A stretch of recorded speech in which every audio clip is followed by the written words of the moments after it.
There you go. How's the sizing? Sizing is good. All right.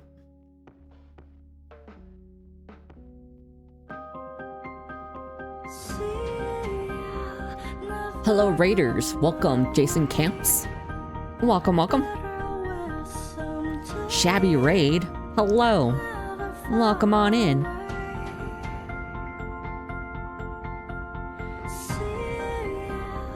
The music in this game and my raid alert music are kind of clashing, but we be grooving. Welcome, Raiders. If you don't know me, I'm Doki Dust. I play a lot of visual novels, horror games, and RPGs. I'm playing a visual novel right now. It's actually visual novel like day for me. I was playing the demo for Cage of Roses. We played My Sweet Housemate, where we dated a cannibal. That just happened. And now we're playing Dreambound, which is a BL, or Boys Love, visual novel. Thank you for the follow, Monarch. Yes. Welcome on in. You lay down on the tracks, and I'll show you. What's this clip? Round and round and round. Hey, Monarch. Oh, now I gotta carry you everywhere. That's how this works. Oh, you freeloading little. Oh wait, bear. I recognize this game. I know I've seen that game before.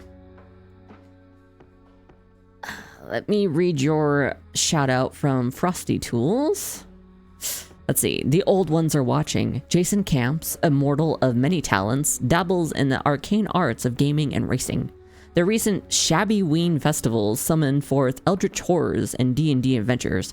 Hell yeah, D&D, let's go. Will you heed the call and join their camp of the damned? The stars are right. Awesome sauce. That's awesome. I'm writing my first... Ooh, you're writing a visual novel? Hell yeah. Among the Sleep. Yes. Yes. I watched somebody play that whole game. Somewhere on YouTube. I forget who. Yeah, I can't remember who. But, let's see. We're pretty... Oh, I gotta get my guide up for this game. Hold on. Before I do anything, I'm not messing up all the hard work I put into romancing Kaine. Dreambound. And Kaine's route. Okay. Okay, we're good now. Let's get on in. Alright. Can I remember what the fuck happened last time? We went to our hometown with Kaine. We met Asher, who was a fucking little shit. We had the past chapter. We met Luca, who's a fucking little shithead. I think we're back into the present again? We'll see. We'll see. Hi, Kareen. Noah felt weary when he woke up the following morning. He hadn't slept much at all despite his best efforts, and he tossed and turned for most of the night, his dreams fragmented like broken glass. He felt like shit when he padded downstairs after showering and changing, and he probably looked like shit too. Kaine had spent all of last night on the couch, but he looked significantly more awake than Noah felt. Oh, that's right. We got past of Kaine. Oh god, my heart was breaking because of Kaine last time. Oh my god. I'm just remembering. Ah, shit. Yeah, that's right. He told his mom that he was pretty sure dad was having an affair on her. Then they had their confrontation. And they're getting a divorce, and fucking Kaine's mom blamed it on Kaine. Like it's his fault that his dad was having an affair. All because he told her the truth. Oh my god. Oh my god. Okay. Deep breaths, deep breaths. I can't take deep breaths. It smells like fucking cat poop in my apartment. Ugh. God damn. Fucking cat took a deuce and then got the zoomies. Oh, Jesus. Okay, hold on. I gotta cover this because this stinks. I'll be right back. Stinky. Stinky. I can cover it.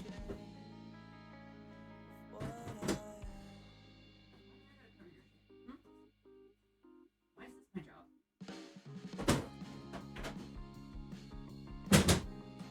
Stinky. Stinky. Stinky pew pew man. Stinky little man. Stinky.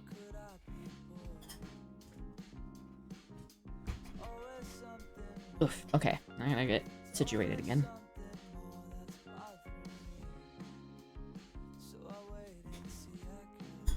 Okay. Stretch my neck. Actually, I'm gonna get stretched real quick.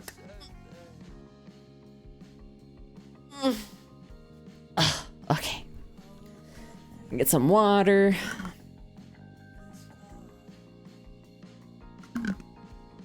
Okay.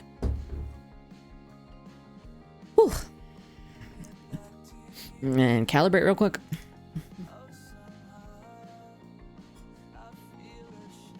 Okay. The Noah felt. Alright. The look Kaine gave Noah as he entered the kitchen was a concerned one which made Noah's state amply obvious. I guess I do look like shit this morning. Nah, you look fine, and Kaine, you look fucking handsome as usual. Jesus. Hey Noah, did you manage to get some sleep? No, but you could probably have guessed that. Noah sighed as he took a seat at the kitchen table. You don't need to spare my feelings, you know. You can be honest with me. I look like shit today, huh? Shit is a bit harsh, but not inaccurate. Well, I'd prefer to say out of it, maybe. After everything you've been through the last few days, I think that's fair. I'm not about to judge. You spent last night crashing on the couch, but you look way better than I do. Well, what can I say? I'm just built different. Yours is a skill issue, Noah. Kaine chuckled and Noah rolled his eyes. Please. Kaine's flippancy was irritating, given how awful Noah himself felt, but there was something reassuring about it. It's nice to know he's so dedicated to being normal despite everything. It makes things a little easier to bear, I guess. Oh, look at him. He's got a little blush on his face. Ugh, Kaine, I love you. For some reason, Noah found it difficult to look Kaine in the eyes this morning. Perhaps it was his outburst last night. The very thought of it made him shy away. He hadn't said anything wrong. He did want Kaine to be able to rely on him, but it was a little out of character for him to be so vulnerable. Now, drink this. It should help you perk you up. Noah frowned as Kaine set a mug of tan liquid down in front of him. Is it coffee? What's this, coffee? Nah, you know, I don't really go in for that. It's a bad habit drinking coffee. It's tea. Oh, like a breakfast tea. Okay. Ah, tea. And it's been a long time since I had tea. I just used whatever I could find in the kitchen. With my apologies, of course, to Asher. I thought this would be to your taste, though. It's honey flavored. Who can say no to that? Probably you. You don't like sweet things, do you? Oh, we got an ad in about 50 seconds. So I'll keep reading until that ad hits. I'm not big on sweets, no. But I know you are, and so is Asher, apparently. Most of the food in here's junk. That was one thing Noah thought that he and his brother had in common. They both had an incurable sweet tooth. Same, bruh. Same. One wouldn't have thought it to look at Asher, but he enjoyed cake just as much as Noah did. That would almost be a charm point. If it wasn't for such an insufferable asshole. Or if he wasn't such an insufferable asshole. It sounds like Asher, all right. Noah reached out for his cup of tea. He blew on it. Then he brought it to his lips. Okay, so ads are about to start in like 5 seconds, so I'll mute the desktop audio, and we'll bounce over to Be Right Back until the ads are done.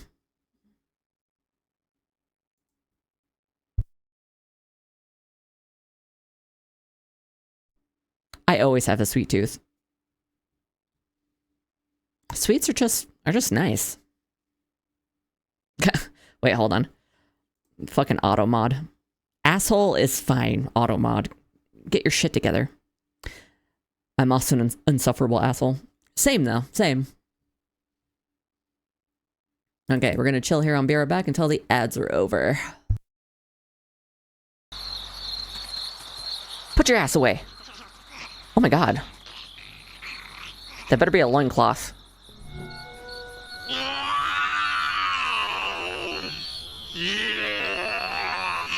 Okay, that is a loincloth. Whew. Thought he had his dick out and everything. Shut up. I'm not gonna deal with your... Shut up.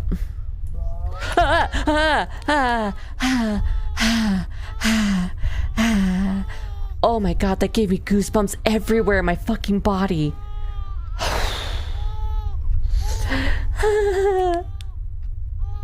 Fuck that.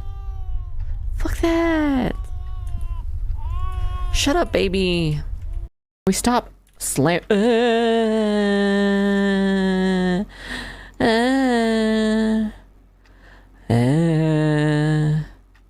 Hello, handsome. You're not gonna hurt me, right? Right. I hate it. What? Fuck it. Fuck it. You know what? Confront your fears. Perfect smile. Bro had the 2 fingers up at his mouth. Bro was ready to have a snack, if you know what I mean. I wanna eat you a cookie. Ugh, but Silas, hello. I don't want to fix him. I want him to ruin me. We're gonna be best friends. Let's work together. Thank you for being my friend.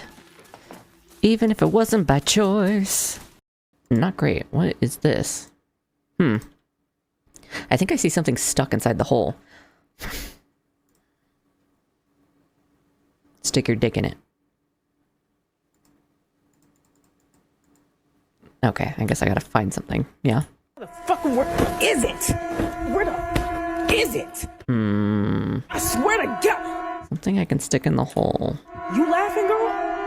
You trying to laugh? That's apparently not my dick. This funny? Okay.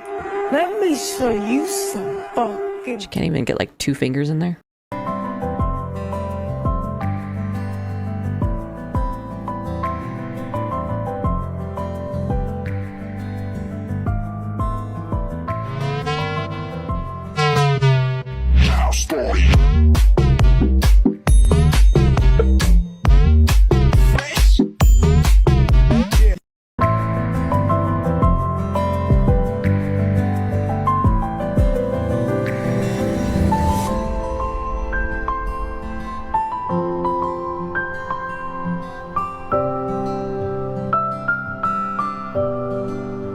Because I love it in here.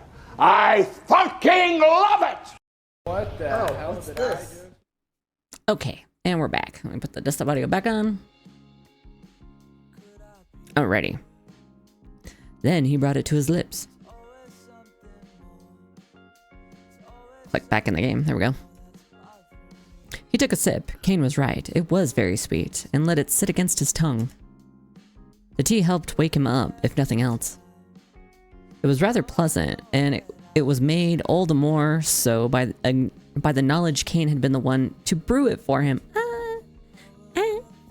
Noah, are you catching feelings? You better better be.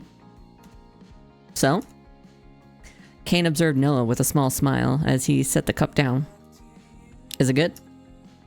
It's good, yeah. He's blushing. We're so close, we're so close. I'm making this romance happen whether these boys like it or not. Thanks, Kaine. Huh? Kaine blinked. You're thanking me? Is there something strange about that?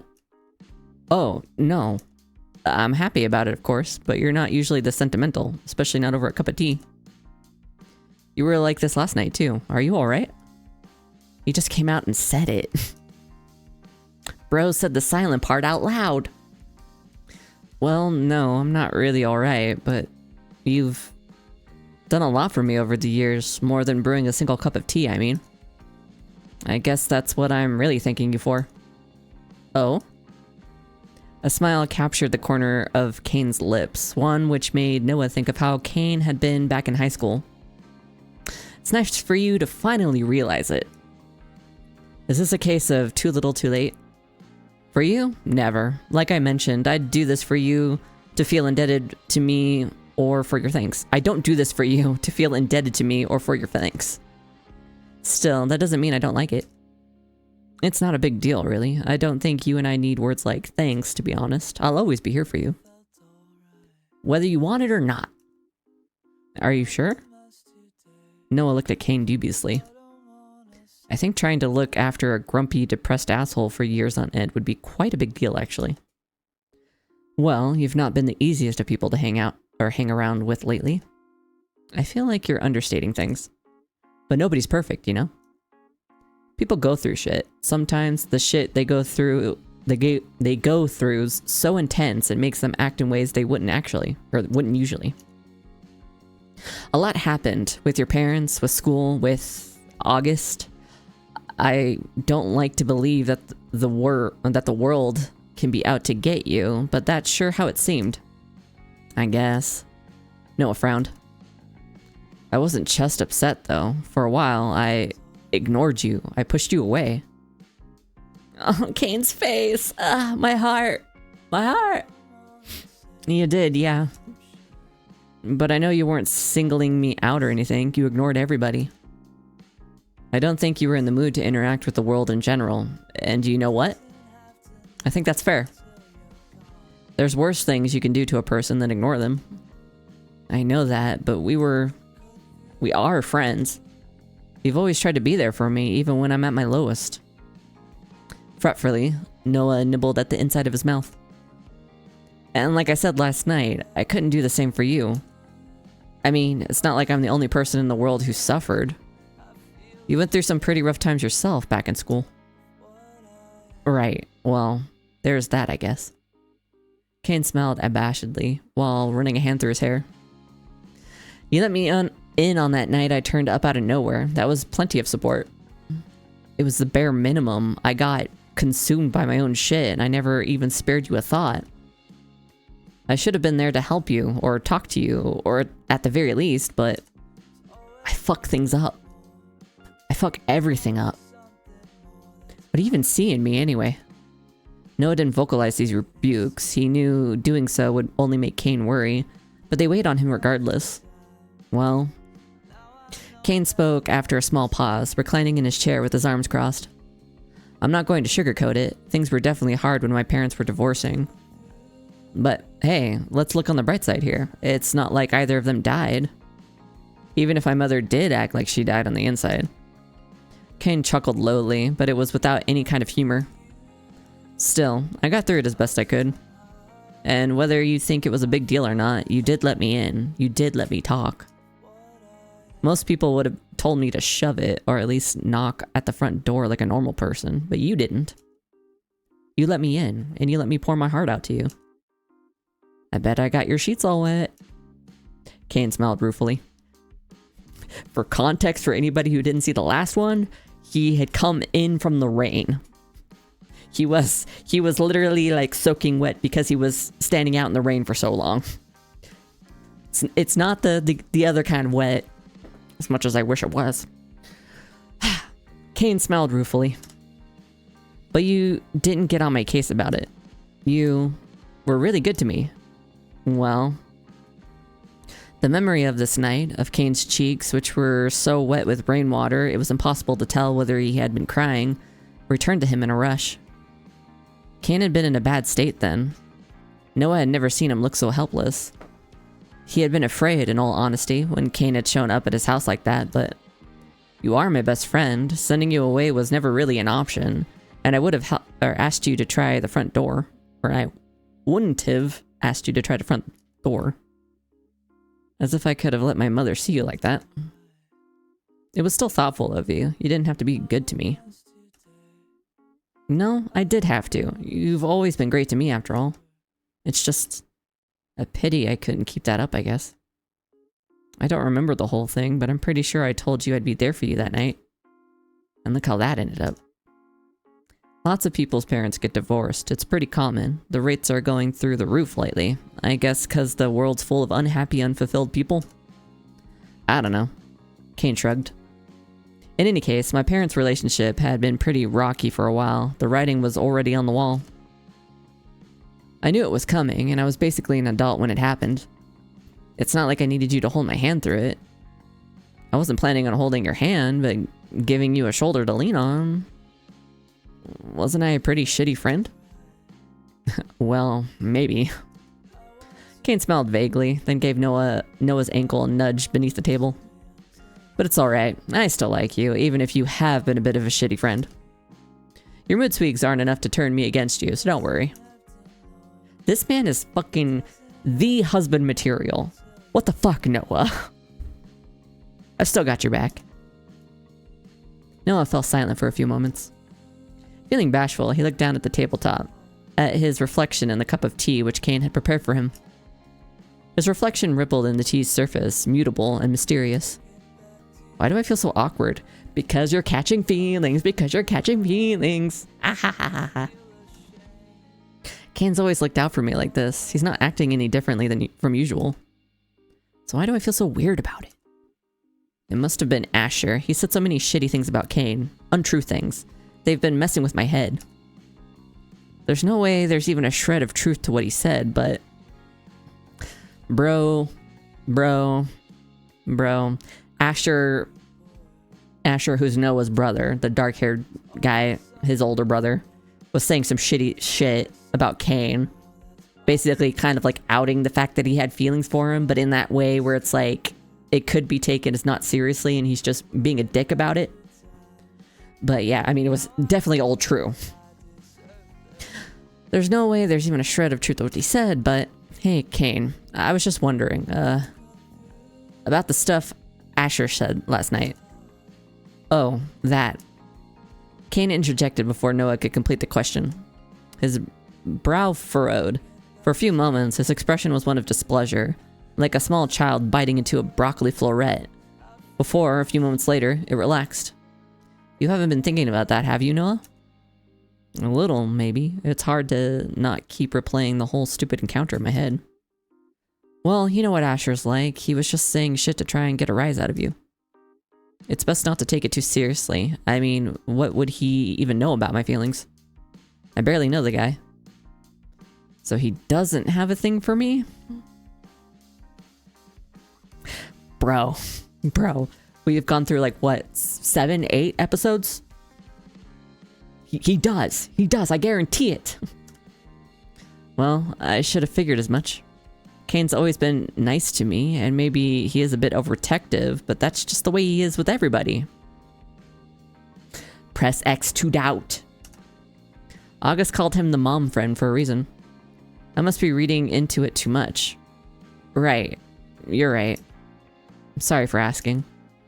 I hope you don't mind.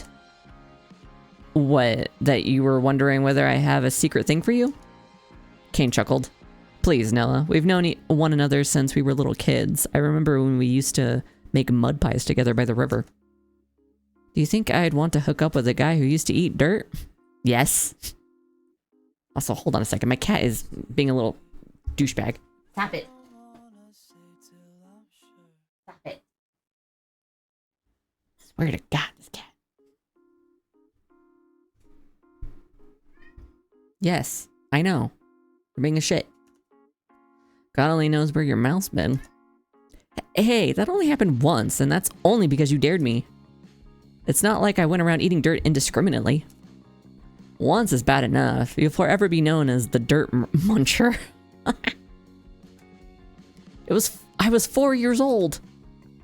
If you're going to be like that, then why don't I remind you of the time you got locked in that store cupboard when we were playing hide and go seek, and then... Oh, no, you're not bringing this back on me. We were talking about your childhood blunders here, not mine. I don't see why we can't talk about yours. It's fair game. From what I recall, you were trapped in that cupboard for so long that you... La la la. Kaine pressed his hands over his ears, then gave Noah a kick beneath the tabletop. I'm not listening. Oh, real mature. You're such an adult.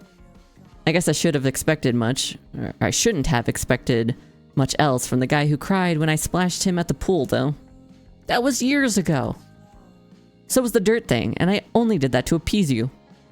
Stop being so petty. I will when you do. You baby. Takes one to know one. Alright, now I'm pissed. Kaine gave Noah another kick beneath the table, and Noah retaliated. For a while, the two engaged in a playful fight, neither of them making a serious attempt to cause the other harm. It's called playing footsie. Fucking just make out already, god damn it! They jostled and jolted one another, both flushed from the exertion until... Heh. They both began to laugh. Oh, look at them. They're so good for each other, I swear to fucking God. With breakfast consumed, both Noah and Kaine set off to do some investigating. Noah was unsure where to start, but he thought calling some of his old classmates from school wouldn't be a bad place to start. Also, hold on a second. It smells like something's burning.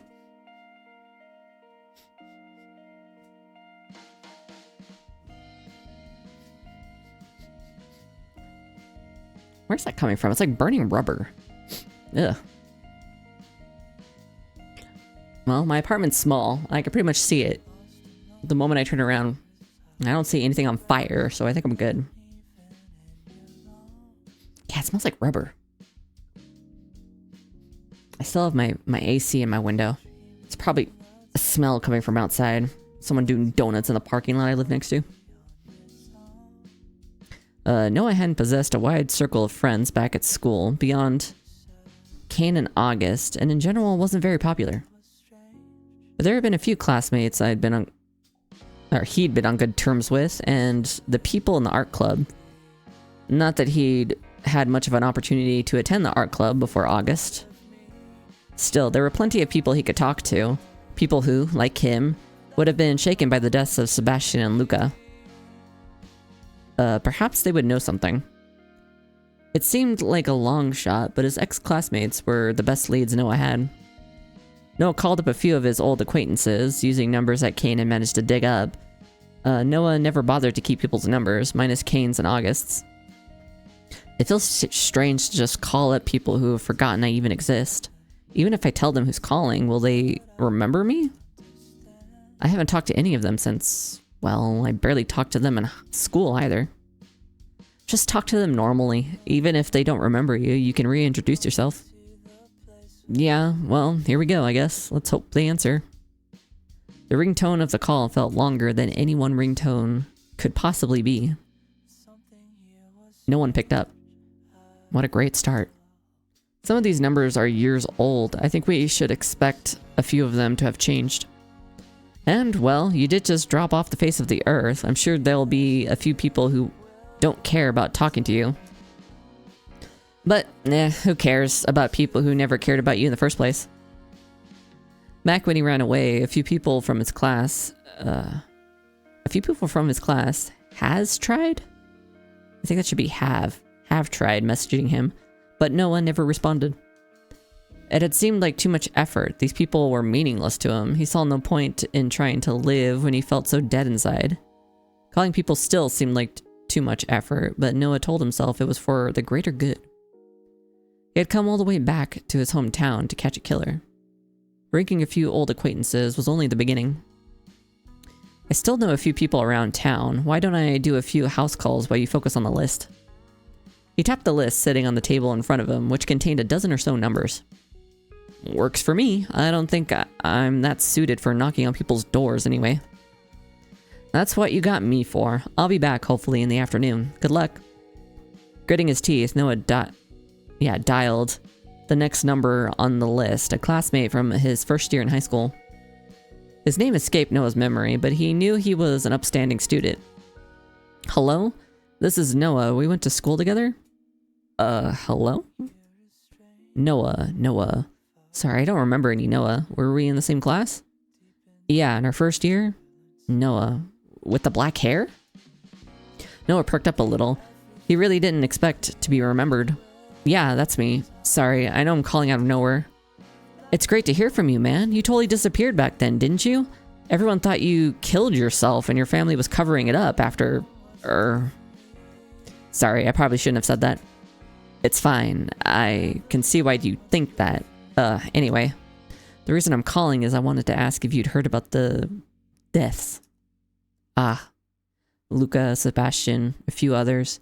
I did hear about them, though I moved to another city a long time ago. Sad stuff. Did you keep in contact with any of them?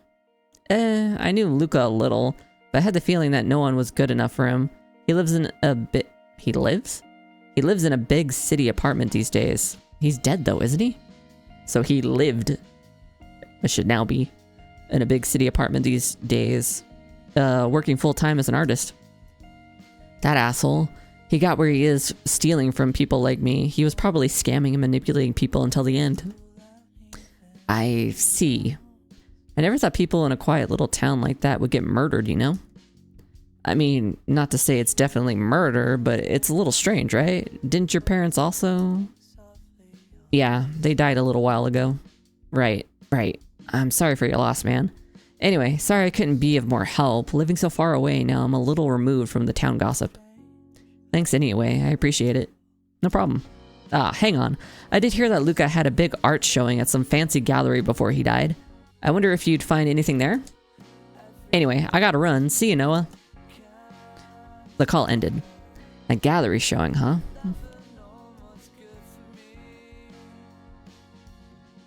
Noah got up from his spot on the couch and headed back into his bedroom, feeling a strange nostalgia from walking into the space again. It really did feel like nothing had ever changed. He quickly sat down at his desk and switched on his old computer. It took a few minutes to turn on, and for a moment Noah thought it might not turn on, but in the end it finally showed his home screen. It was some art from a book he really liked when he was a teen. It made Noah smile, just a little. It was a tiny piece of himself he forgot about after all. A little piece of Noah that got trapped in the past. Putting that aside, it didn't take long to find information about Luca on the internet. It seemed he'd gotten an art scholarship at a prestigious university, and now was a big up-and-coming artist. Or was. The thought made Noah's blood boil, but he tried desperately to remain calm. Luca didn't deserve any of this. He stole what I should have had. But he's dead, and I'm not, so... He found himself on the gallery page. Tickets for his exhibition were being pulled due to an emergency, but he could still see some previews online. His chosen medium was acrylic paint, not dissimilar to Noah himself, which just made him angrier. Fucking little thief. Noah scrolled through the previews. He wasn't interested in looking at it from an artist's view. For him, the art looked pretty. Rolling landscapes, flowing rivers, fields of bluebells that made you forget how terrible the world really was. But how pretty the end product was didn't matter when it was created with the blood and tears of others. These art pieces were malice themselves. That wasn't what he cared about, though. He already knew Luca was a tool. He needed information, hints, anything. And then he found it. A painting of a dark landscape, shadow coalescing from an infinite sky from the form of into the form of a person that Noah recognized. From a dream when he saw his own father being murdered. You saw the killer before you died? Long enough beforehand that you had time to paint them. Noah quickly scanned through the description of the painting. Darkness Incarnate was a piece I created inspired by a nightmare. The emotions, the beauty, and the darkness were intoxicating. And as an artist, I thought it would be worthy to capture into a physical painting. It is meant to represent a death you'll never see coming, a darkness that overcomes you while you're not looking and holds the cold stare of a hunter. Well, bro just predicted his own death. Mr. Floyd said something similar, didn't he? That he was scared of the man made of shadows? Which meant he'd seen him in the past enough times to be afraid. Why didn't I pick up on that before? The killer isn't just striking once and being done with it. He's terrorizing them? I gotta talk to him. Noah picked up his phone again, looking at the long list of names that were left by Kaine.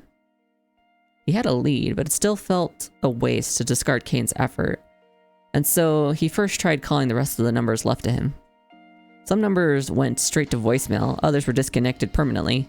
Many people had moved and not even heard of the deaths. Others were still in town. A couple still lived with their parents, while others rented apartments not far from home. But no one had anything particularly helpful. They were surprised to hear from Noah and offered their condolences, but didn't know anything he didn't already know. Noah found these calls difficult. He'd never been very good at idle chatter. He was far too awkward to talk normally with what were essentially strangers. Same, bruh. Same. But still, Noah did his best. Well, it was a long shot. Barely any people answered. At least now I haven't wasted Kaine's effort in digging up all these numbers. Now I just have to talk to Mr. Floyd. Noah went to dial his number, but hesitated. Is this a better conversation for in person? I still don't forgive him for what he did to me, but I have to put it aside. This is too important. Instead of calling, Noah sent a message over, which read, "This is Noah. If you want to talk, come by my old house in the late afternoon and we'll talk." He closed his phone and stared at his computer screen. It still made him angry. So angry. Why did Luca get to have all of this success? Why did those that did wrong always get rewarded? He knew it wasn't the right time to get angry over someone who had died, but still the feelings resurfaced and threatened to overwhelm him. He spent a few moments like this, then suddenly a hand was on his shoulder.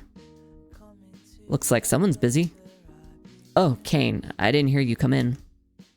Well, maybe that's why they call me Kaine the Silent. No one calls you that. With a half smile, Noah pulled his head out from his hands and stared back at the screen. Kaine glanced at it over his shoulder. Planning to go to an art exhibition? It was Luca's. Seriously? I didn't ever think he was actually much of an artist. Noah? He wasn't. He manipulated and stole from the actual artists around him. He did that to you? Noah stayed silent for a few moments before nodding. He'd never admitted this to anyone in any way. Or in a way, it made him feel weak. Someone like Luca used him, manipulated him so easily, like it was nothing, like he was nothing. Even now, years later, it was so hard to admit. Noah hadn't known how difficult it was to speak up, but now he understood. He felt ashamed, but it was time to put that to the side, time to open up. Then he deserved it. He deserves to have died. He got where he was hurting people and using them. He got them hurting you, and I'll never accept that. I'm happy he's not around anymore, but that makes me feel even more guilty. I hate him so much. I hate how I was manipulated. But I don't want to be some judge of whether people should live or die. I don't want to feel pleased by his death. I just want to move forward. Doesn't this help you move forward? Look where you are. Did you ever think you'd be back here?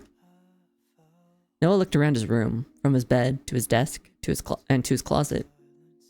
And he answered honestly. No, I didn't ever expect to come back here. What's happening gave me the kick I needed, but I still wish it hadn't. I want to move on. Fuck forgiving any of them, but I wanted to leave them in the past. This is all just digging up a past I didn't want anymore. Kaine frowned down at Noah, trying to work out what to say. In the end, Kaine just sighed and slung his arm over Noah's shoulder. You're a complicated guy, you know that? I don't think not wanting people to die left and right makes me complicated. Well, whether it's for right or wrong, I'm glad you're here. I'm glad I'm here with you. Glad to see even a sliver of you, of who you were back in the day. Noah, bashful, turned away from Kaine. He's blushing again, he's blushing again. Yeah, well, I'm glad to have you here too. I couldn't do this without you. That's a given. You can't even drive, so you'd be stuck walking if not for me. Like buses don't exist. Anyway, did you get anything useful from anyone? Ah, right. Kaine separated from Noah, then sat down on the edge of his bed. Everyone knows about the murders, which was to be expected. Most people are treating it more like gossip than real death, though. Which also isn't surprising, given the nature. The local newspaper wrote a few articles, but they were pretty bare bones. Nothing we didn't know already, at least. But you know who I did run into? Who? That old Bellworth guy. You know, he wasn't your dad's boss, or he was your dad's boss back in the day? Noah stiffened up slightly. Apparently, he and your dad stayed close, and your dad was complaining about nightmares. Ah. That lines up perfectly. I found evidence of the same. Luca and Mr. Floyd also had nightmares. I'm hoping to talk to Mr. Floyd later today. Is that a good idea? Noah nodded. I'm ready to talk to him this time. Or, more importantly, I'm ready to ask him what I need to know. Get my legs resituated here.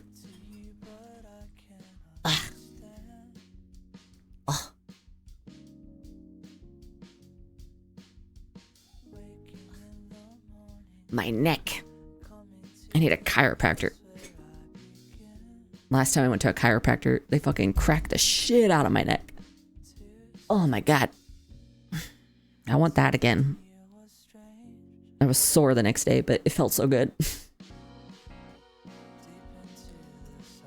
He stretched lightly and pushed himself to his feet.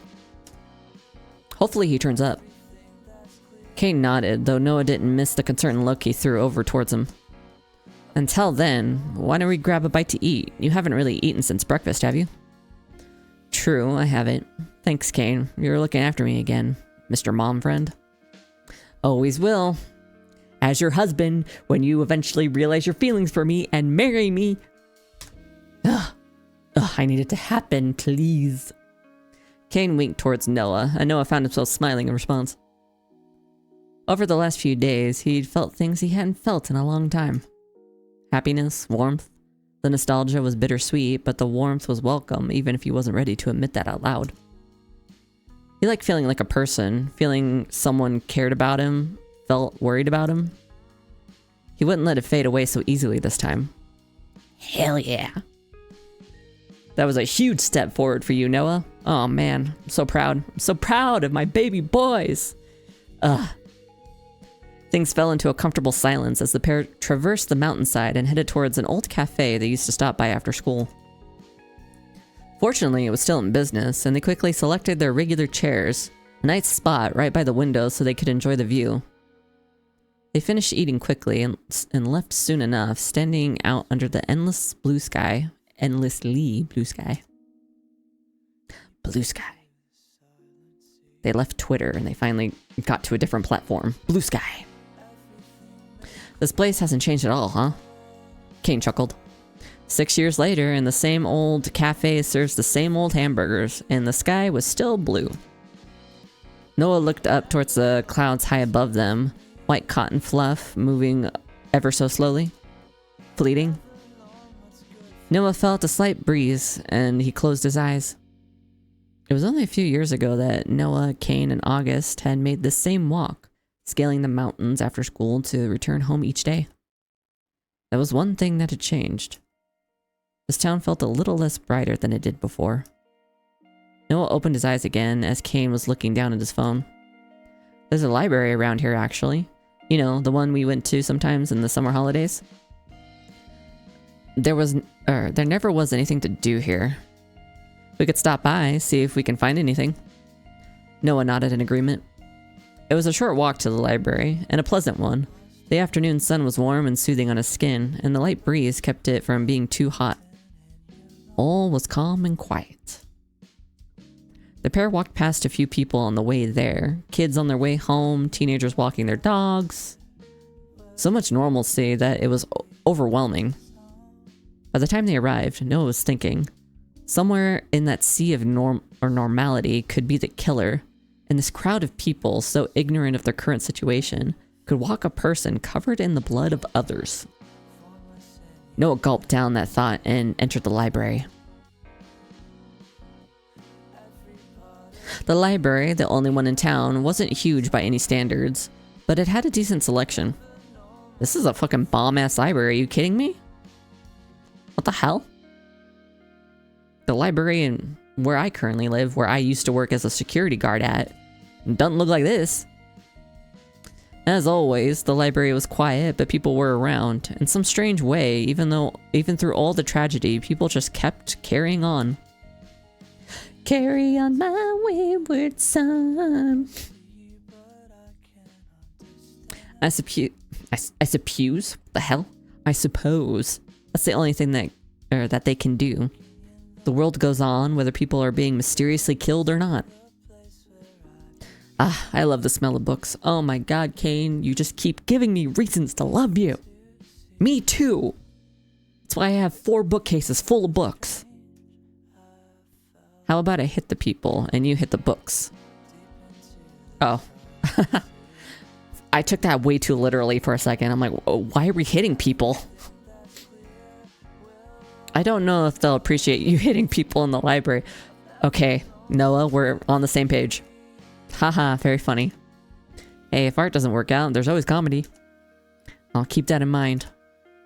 In all seriousness, that works for me. Meet back up here in a bit. Don't get into too much trouble, alright? Yeah, that's a serious worry in a public library. Bro, again, I was a security guard in a public library. You couldn't imagine the amount of trouble people can get into in a public library. The amount of drunks I dragged out of that place. Oh my god. People doing drugs in the bathroom. People having seizures in the middle of the, like, main area. I'm not medically certified at all, but the amount of times I had to hold somebody having a seizure or, like, clear the area and keep them on their side and just kind of, like, watch and monitor while waiting for the ambulance to come. I mean, again. A grin later, and Kaine had already gone over to the front counter. He leaned to get across it, a wide smile on his face as he chatted with the librarian present. He really always was charismatic. Noah turned towards the shelves and shelves of books. Where was he to start? How useful could a book be? He didn't hold out much hope for useful information. And then something Kaine said tugged on his mind. Some of the local newspapers wrote about the murders. Maybe I'll check those out first. Noah walked towards the newspaper archive and found that it was remarkably updated compared to when he was a kid. There was a screen attached to the shelf where you could search by date and topics, and it would give you the shelf number. So Noah started with something simple. Markings. A few results popped up, and Noah made note of the shelf numbers and went around to collect the newspapers. 20 or so minutes later, Noah sat down in a quiet corner with a handful of newspapers. Noah picked up the first one. The headline on the front cover read, "Murder Mystery?" in all caps. Noah cringed a little, but quickly read through the passage. Flower markings appearing on bodies. This one mentions my parents. 2 people were found dead in their own home days apart, with not a wound on either of them. The only common link was the strange vine-like markings that were not previously seen on the couple. Noah looked at the photos for a few moments before putting the newspaper down. Why? He read on, picking up the next newspaper. This one was an interview with an expert. It read, "Such a bizarre thing to happen in such a sleepy little town. It's been taken for everything from a strange natural phenomena to a supernatural occurrence. As a scientist, I have to say that the latter isn't even a remote possibility, but a natural phenomena is what it could be. We could be looking at a new undocumented illness. Yeah, an illness that leaves a vine tattoo, like going up an arm and neck. Sure, Jan. Whether curable, controllable, or fatal, it is yet to be determined. There are, however... Or fatal? I mean, obviously, if anybody who has it winds up dead, it's gonna be fatal. I don't believe this expert. You don't see it, but I'm doing air quotes. There are, however, some theories circulating the internet about these markings, like a serial killer with a tattoo attraction, but that is incredibly unlikely. With a sigh, Noah put the newspaper down. When he picked up the third one, he paused. The paper was yellowed, and his eyes quickly found the date. It was over 6 years old. Confused, Noah flipped through the pages, reading the headlines. Mysterious markings? His eyes quickly scanned the article. 2 people were found dead in their apartment. Strange markings were around their chest and shoulders. The only person present was their son. Later on, 2 similar cases were discovered in the small town of Summerfield, with a single mother discovered dead in her home. Her 10-year-old daughter was present. Lastly, a teenage boy suffered an unrelated injury, and later nurses found similar markings on his body, though he was still alive. This happened before? On such a small scale, though. Just what is going on here? Well, you know what they say about serial killers. Usually there's like a victim or two who survived, not realizing that they were like the first couple victims of a serial killer figuring out what they're doing. So you know. Noah's eyes rose up from the newspaper just in time to see someone standing a few meters away, picking a few books from the shelf. A person Noah recognized. It was Ruben, previously Asher's best friend. Though from the sounds of things, that was no longer the case. What's Ruben doing here? I doubt he knows much about what's going on, but it's worth reaching out anyway, isn't it? Noah stood and approached the man. Hey, you're Ruben, right? He set his book aside, then looked up. Ah, cutie pie Ruben. Do we know each other? It's Noah. It had been 6 years since Noah had last seen Ruben in the flesh, so it made sense if he'd forgotten him. Noah, Asher's brother? For better or worse? Ruben's expression was placid, as it always had been before. He'd always been an incredibly calm, zen person. I wish I could be more like that. Yeah, me too. Me too, brother. I didn't know that you were back in town. Yeah, well, it was a bit sudden. I didn't intend to come back, but after everything that happened... Everything? Ruben looked confused for a few moments, but realization seemed to dawn. Ah, your parents, right? I'm sorry. No, it's alright. Is it? Well, I have conflicting feelings about it, but I guess not. But I'm hanging in there the best I can for the moment. Do you like to read, Noah? I haven't picked up a book in a while. I used to be into manga a bit, I guess. So that was manga on his shelf above his computer. I was looking at it. Ruben had a far-off look in his eyes. You should try it. It helps. He walked past Noah and sat down across from where Noah had been reading his newspapers a moment ago. Noah sat back down. I guess I can pretend I don't know anything about him and Asher's fighting. Have you seen my brother much lately? I think he's taking it a lot worse than I am. Ruben had already opened a book and was reading like Noah hadn't spoken to him at all. Ruben? Not for a while. Oh, that face he had. We went our separate ways a few years ago. I still bump into him sometimes, I guess. There was a hint of hurt in Ruben's voice, but his tone was carefully composed. He and I got into a fight the other day, too. That's not surprising, knowing him. Do you remember Kaine? He gave me a lift here and intended to hang around for the funeral planning. I don't think Asher really cared. He probably just wanted a reason to lash out. Ruben put his book down. He wasn't always like that, or at least I thought he wasn't. Did he ever lash out at you? Ruben shook his head. That's why I found it such a surprise when you told me back then how he treated you. Noah felt a pang of guilt. He knew he had nothing to feel guilty about. Asher had done this to himself, but still he found himself looking towards the floor. At first I wanted to think that he was misunderstood, but, well, I guess that's just how he is.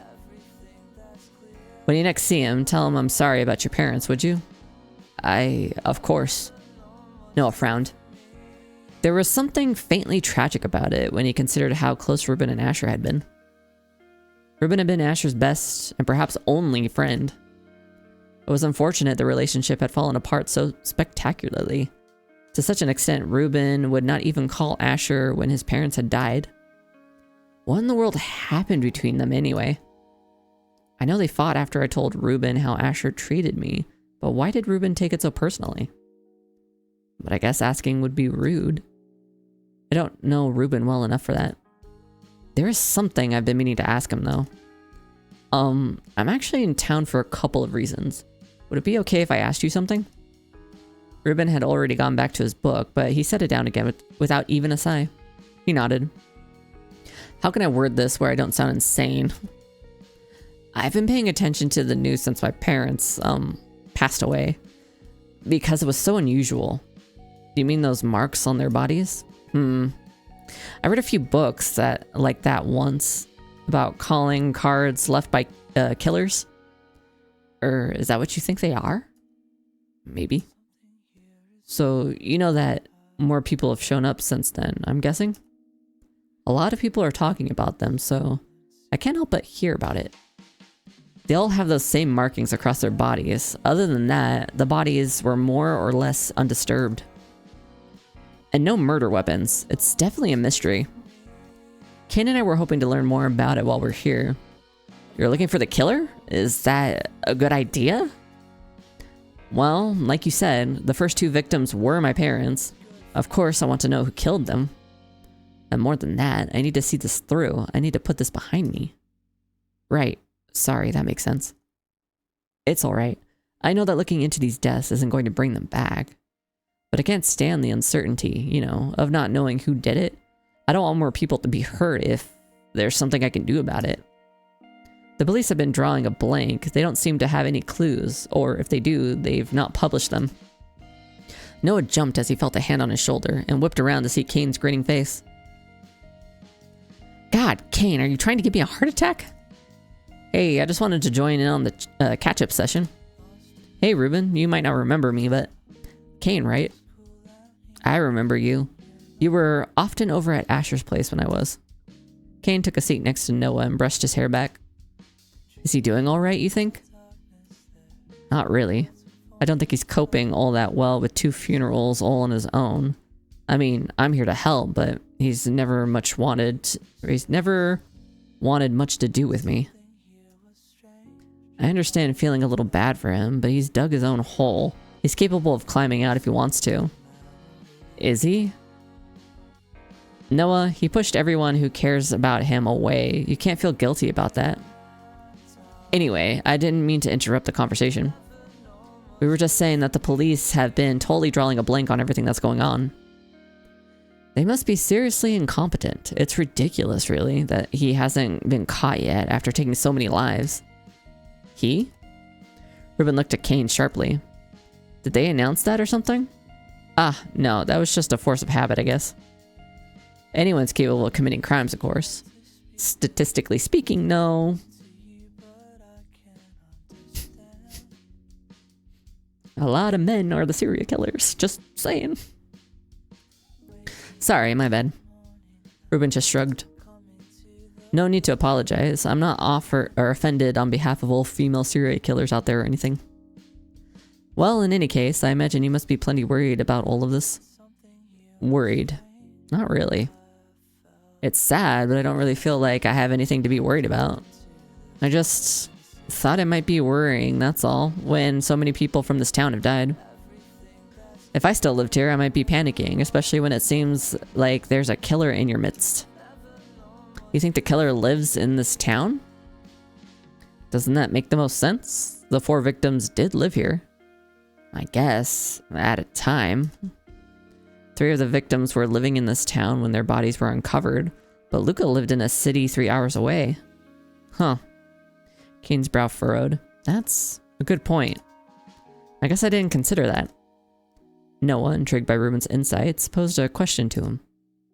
Do you think that makes it less likely the crimes were carried out by the same person then? Ruben hummed as he quietly contemplated the question. He seemed so thoughtful and calm, even when we're talking about murder. Noah was impressed just how calm he seemed. He'd always been like that, but it surprised Noah anew. For a moment, he thought Ruben was so lost in his thoughts that he'd forgotten to respond once again. But eventually, he did answer. Luca's body was found in a similar state, with the same markings on his neck. That makes me think it's one person doing all of this. That, or the first 3 bodies were killed by the same individual, and the 4th was a copycat killing. The different locations the bodies were found in does make me wonder. But I'm not a detective. I just read a lot of books. I doubt I could work out something a police officer couldn't. I wouldn't be so sure about that. Ruben might have possessed a dreamy quality to him despite being a resident of the real world, but he was intelligent. According to Asher, he tore through multiple books a day for fun and had made short work of every hardback in their school's library. Ruben's voracious appetite for reading was unparalleled. Me with manhwa. In fact, Noah had to wonder whether that was why Ruben always looked tired. Me because of manhwa. If anybody could help Noah come up with some leads, it was Ruben. But he doesn't know about the dream world, and there's only so much I can tell him. If he knew the crimes were being carried out in the dreams, or carried out in dreams, it would make his concerns about the distance between the bodies irrelevant. When you're in a dream, things like physical distance don't matter. I can't exactly tell Ruben about that, though. He'll think I'm delusional. Ruben examined Noah from across the tabletop, his eyes still indifferent. Don't you think you're the one who ought to be worried about this anyway? Huh? Well, what do you mean? The people who were murdered. Didn't you know them all? Your parents, classmates, people you knew, right? Right. Ruben had picked up his book at some point and still stared down at it as he spoke to Noah and Kaine. Don't you think that's interesting? It could be coincidence. It seems more like a pattern to me, a pretty obvious amateur one. If I saw it in a book, I could probably guess who the killer was straight away. You think there's a chance it could be me? Ruben contemplated Noah quietly for a moment. Not really. I don't think you have it in you to be a killer. What, am I too soft? Not at all. I think you're too kind-hearted. I wouldn't call that soft, and it's not a bad thing. Your parents were... His face screwed up, and Noah was reminded of the times where his mother had been beyond rude to Ruben, looking down at him, pitying him. God, his fucking parents were the worst. That's right, something happened with his parents, too. Well, the way they treated you and Asher, I wouldn't be surprised if you held a grudge, but you're still here, trying to solve this. Noah looked towards Ruben with surprise in his eyes. What do you mean the way they treated Asher? Asher mentioned that too, but they adored him. My mother used to act like he could do no wrong. Well, I don't doubt that's the impression you got, but Asher said she more or less ignored him in favor of you. She expected him to succeed, being the oldest son, so she left him to his own devices. I think he found it isolating. That's a good thing, though. I wish Mom had avoided me. Instead, she stuck her nose into every single thing in my life. She was constantly watching, belittling, and disregarding everything I did in some way, without ever having the time to pay attention to what I actually wanted in life. If she left me alone, life would have been so much easier. Grass is greener on the other side, you know? I'm sure it would have been. I'm sure it would have. But you know Asher, he's always thrived on attention. I think he begrudged you for it, stealing so much of her attention. If attention's what he wanted, he would have been welcome to it. I never wanted her getting on my case all the time about my grades or my friends or my hobbies. I know. I don't agree with him. I was just telling you how he thinks of your situation. I wish he'd just talk to me about it. He's not very good at talking things out. You know just as well as me, I guess. So, anyway, no, I don't think you could commit murder. You're not the kind to turn to violence easily, are you? Ruben leant back in his chair, his expression contemplative. Asher is the kind of person who could do it, I think. You think Asher might be behind this? Okay, that would be a wild twist. Asher the murderer. God, what if that was the case? But then how can Kaine travel through dreams? Because he's done it a few times. Not really. He didn't even know those students who died. He's just the type of person who could kill, I feel. But that might be going too far, even for a man like Asher. He can be cold-hearted and cruel, but at the end of the day, I think he is too much of a coward to commit murder. Wow, Kaine laughed wryly. That's quite the character assassination there. I thought the two of you were supposed to be friends? I wish we still were. Asher was... He was the only person who stood by my side when I left home with my brother. I didn't realize something like that happened. No wonder they were close. You said you hadn't spoken to him in a few years? It isn't for lack of trying on Asher's part. He's tried to contact me, and I have thought about replying, but... Family's important to me, Noah. I thought he understood that. I know what it's like to have crappy family members. I hate it. Okay, what's Ruben's situation? Now I gotta know. I never thought he'd be that crappy person too. Oh, I think I understand. A little bit. I don't know exactly what Ruben's like parents' situation is. But if he ran away with his brother, he's probably like his brother's guardian. So him and his brother are really close. He probably even feels like maybe like a almost like parental sort of feelings for his brother. So to hear that Asher was treating his little brother like absolute garbage, yeah, that would put a big old stink in between their friendship. I could see that. Okay. Things are starting to make sense. I'm putting the puzzle pieces together. Well, he never tried hard to make himself likable. That's not entirely true. He did try to make himself likable at school. He wore himself out, acting like the perfect model student. He always had a smile and a kind word to spare for everybody. But deep down, he resented all of our classmates, and he resented our teachers too. He resented anybody who didn't realize just how hard he was working. I think I'm the only person who he was ever honest with. Other than you, I suppose, Noah. He spent so much time being perfect at school, he couldn't keep the charade up at home. That's probably why he was so cruel to you. Not that it excuses his behavior. You never did anything wrong, after all.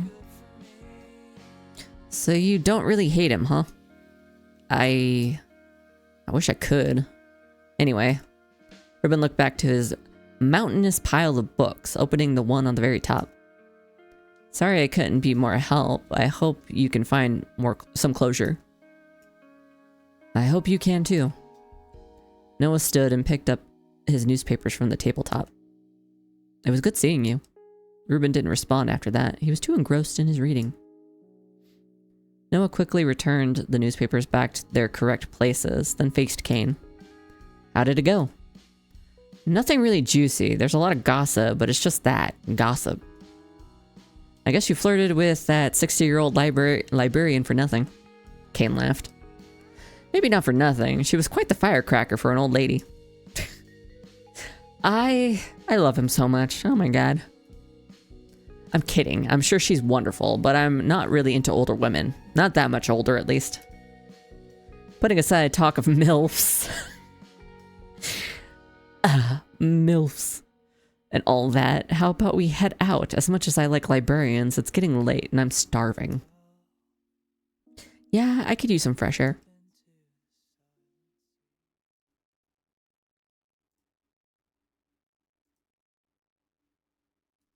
The pair exited the library and found that the sun had already retreated over the horizon. It was already well into the evening. Noah sighed slightly.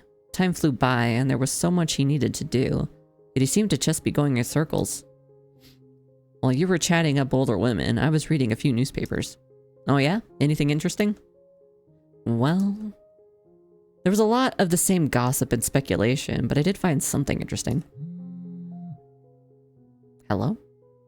Noah felt his pocket buzz and pulled out his old flip-top phone, saying that he had a few missed calls and messages. Ah, shit. What, everything okay? Sorry, let me just check this. He quickly opened the most recent message that simply read, "Oh, that's right. Oh, God. Oh, Mr. Floyd. God, we miss Mr. Floyd. Ooh, shit. I'm outside your place. I'll wait for you to get home. No rush. Shit. I invited Mr. Floyd over, remember? I totally forgot while I was talking to Ruben. He texted me over an hour ago. There's no way he'll still be waiting. Damn it, how could I forget? Well, knowing him, he could well still be there. We don't have to hurry back and check. Or why don't we hurry back and check? A nod later, and the pair sped through the darkened streets. There were still plenty of people hanging around, fortunately, though that changed when they reached the mountainside, which was quiet and dark. Carefully, they made their way upwards, but the whole time, Noah's chest felt awfully tight. Oh no. Oh no. What if something happens to Mr. Floyd before we get to him and get answers? Oh no. He thought back to a terrible storm, to scaling the same path up and down in search of someone in particular. Oh no. Oh boy, hold on. Finally, a choice. I gotta look towards Kaine. Every footstep... Oh, somebody's playing the Remnant 2 again. Cretel. His every footstep was accompanied with the image of a broken body somewhere at the bottom of the steep drop. Look towards Kaine. Noah looked towards Kaine. His face was covered in shadows, but even Noah could tell he looked pale, smaller than usual, even with those broad shoulders. Are you okay? Yeah, I'm fine. Let's keep going. Kaine? Oh, Kaine, what's wrong? I had a bad experience here once. Sorry, I didn't think I was so obvious. Guess I should work on my acting, huh? In that moment, Noah felt like he related to Kaine more than ever. There was a fragileness to him that he didn't usually notice. But still, they continued, and soon enough, the trail steadied out, and more lights were present as they reached Noah's house. As they approached, they both saw a shadow hunched over on the front steps. Noah tensed up a little before finally relaxing. Noah from 2 weeks ago would have ran. He would have been filled with anger and hate and malice. But the Noah now found himself ready to listen. He wasn't necessarily ready to forgive, but he was open for giving him a chance. Do you want me here for this? Please. My heart.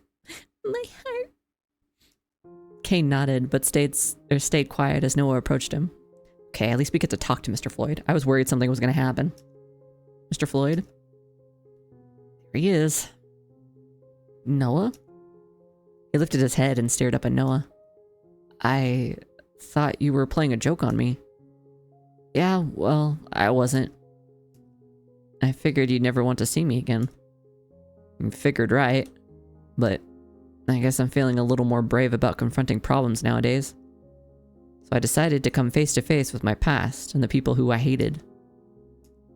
Noah, let's talk inside. It's cold out. Mr. Floyd gulped down whatever he was going to say. Okay. The three headed inside and sat in the living room of Noah's parents' house. It felt so empty and quiet, even with the three of them present. You've both grown up so much. Time does that to you sometimes. Right, that's to be expected, I suppose. But, sorry, I'm not very good at this. Keep snoozing the ads. I only got 5 more minutes. It's good to see you too, Kaine. Are you still cooking? Not as much as I'd like to. Kaine's voice was strained, which Noah found confusing. He sounded so much colder than usual, not like himself at all. But it wasn't the time or place to consider it, so Noah turned back to the conversation at hand. What about you, Noah? Have you been painting? I try. It's a struggle sometimes, but I'm getting through it. That's great. You always were so talented. Mr. Floyd, please, I'm not your teacher anymore. You can call me Emery. Emery, then. Neither of us are here to make small talk, are we? Putting aside everything else, Noah, I'm just happy to see you, alive and well. I have so many regrets in my life. You are one of my biggest ones. I dreamt about you the other night, both of you. I've never stopped wondering how you were doing, Noah, but that just kicked me into gear, I guess. I know you probably don't want an apology at this point in time, but at the very least, let me explain what happened. An explanation. I'm ready to hear it, Mr. Floyd. Get talking. Go ahead. Are your parents home today? They're both dead. What? Have you been living under a rock? Assuming you haven't, how did you not know? I'm living a few towns over. I don't really hear about much from out this way anymore. They got caught up in those murders, the ones with the markings. Oh god, Noah, I didn't realize. I appreciate the sympathy, but I'm not exactly torn up about it. His old teacher took a deep breath. He mostly looked the same as he did the last time Noah saw him. Same kind eyes and wide shoulders. He had the look of someone you could trust. That was the problem, really. Well, at least that'll make things easier to explain if we're not interrupted. It was a huge misunderstanding, Noah. Both of us were used and turned against each other. What? You were paid by my mother to pretend to be close to me just so you could pass on everything I said to her. What part am I misunderstanding? That part. That part. Huh? You never told me that, Noah. I was struggling back then. I wasn't ready to talk about this to anyone. Sorry. Is it okay if I mention the details in front of... It's fine. There's no point in hiding anything anymore. Alright. Your mother never paid me to get close to you. I mean, she paid me to tutor you, I suppose, but there was never any exchange of information. I never told her a word of what you said to me. When you told me how you felt about August, I never intended to tell anyone. How could I? You trusted me enough to tell me, and I wasn't about to make your life difficult by telling anyone before you were ready. I called it, didn't I? Like mom or somebody overheard the conversation. And then blackmailed the teacher into like moving Noah classes later on. Oh, fucking knew it. Fucking knew it. Plus the teacher was giving signs that he had a male partner. God, I knew it. Parents are just fucking the worst. Thank God they're dead. Thank God they're dead. I'm not good enough a person to not, like, wish death upon some people. These are fictional people anyway, so I don't feel bad about it. Yep. And with parents like yours, I thought it unsafe for them to find out too. Why should you be in trouble for something as simple as a crush? That's what all this fuss was about in high school? I told Emery about my feelings for August, and the next thing I knew, my mom moved me out of our class. If you didn't tell her, then who did? Wish I could tell you, Noah. When I left you that night after our very last tutoring session, she pulled me to the side and slapped me across the face. Then fired me, but the slap is a little more memorable. What? I don't know if someone else told her, or if she sat at your bedroom door eavesdropping every time we were together, or what. But I never would have betrayed your trust, Noah. Never in a million years. I was a lot like you in high school, confused about myself. I had someone I could talk to back then, and I thought with you I could pay forward the favor, I suppose. I didn't mind being there to listen, since you obviously couldn't talk to your parents. She threatened to report me to the school board if I spoke to you again. That's why I had to keep my distance after that. But that's where the explanation ends. Now I have to apologize, whether it means anything to you or not. I cared more about my career than about the safety of my student. You needed my support, and I was a coward. I'm sorry, Noah. I couldn't ever be sorry enough. You should have told me back then. I would have understood. I'm sorry. Mr. Floyd lowered his eyes. The room was silent. Oh god, we got like 15 seconds before ads. This is very, very important plot-heavy stuff. Okay, I'll jump over to the BRB Screen and we'll be back after the ads.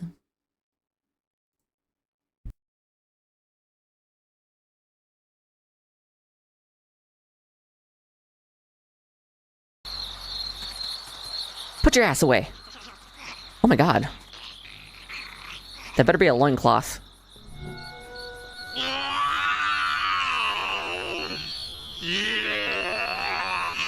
Okay, that is a loincloth. Whew. Thought he had his dick out and everything. Shut up. I'm not gonna deal with your... Shut up.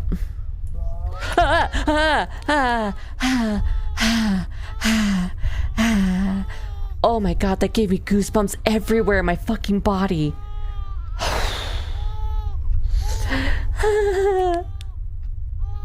Fuck that. Fuck that. Shut up, baby. We stop slam.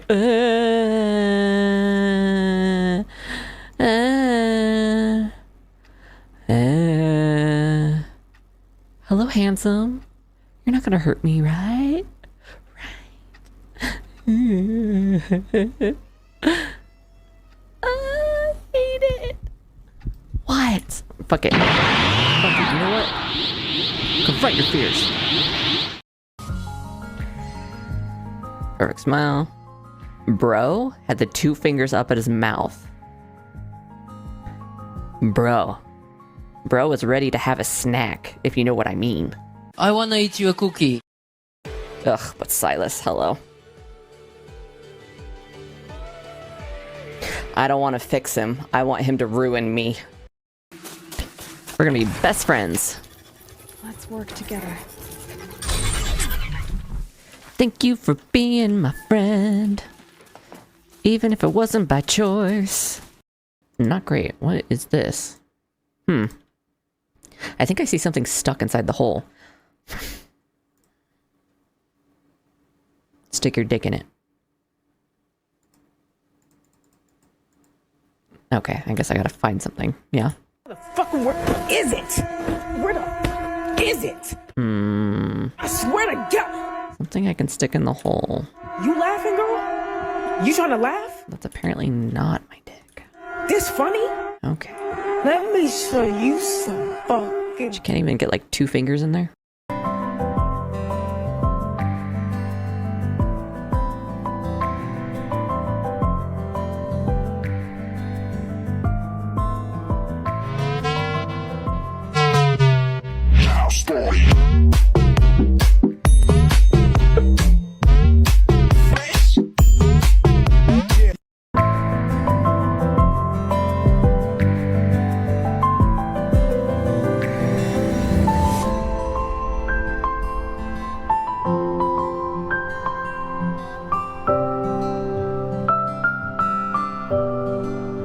Because I love it in here. I fucking love it! What the hell did I just walk into? Role play. I'm the CEO, you're the secretary. Now get me a coffee. Oh god. Slurp up my milky coffee. Okay, anyway. Oh, that explains why I haven't heard of it then. Kodama is a little unusual too, isn't it? Kodama. Isn't Dama ball? And then Ko would be like child? A child's ball? Children's balls? What? This is one of the romance options, by the way.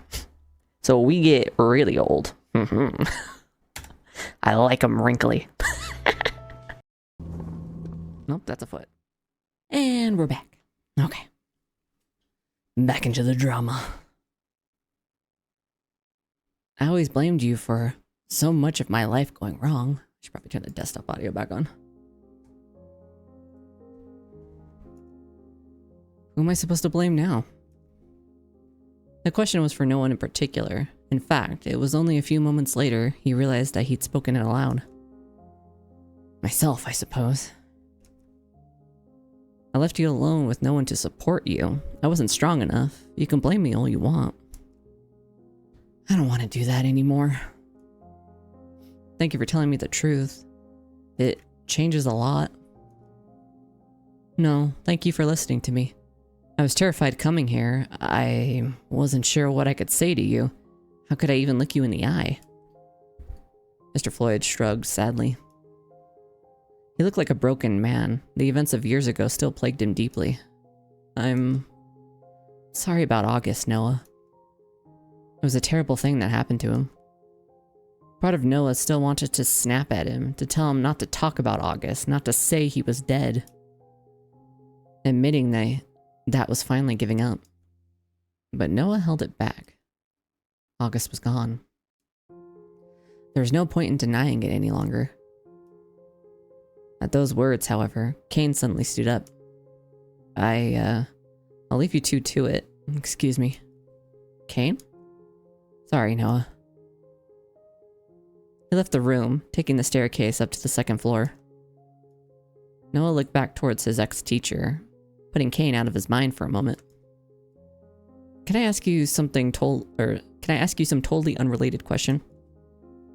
Mr. Floyd shifted his posture slightly, surprised.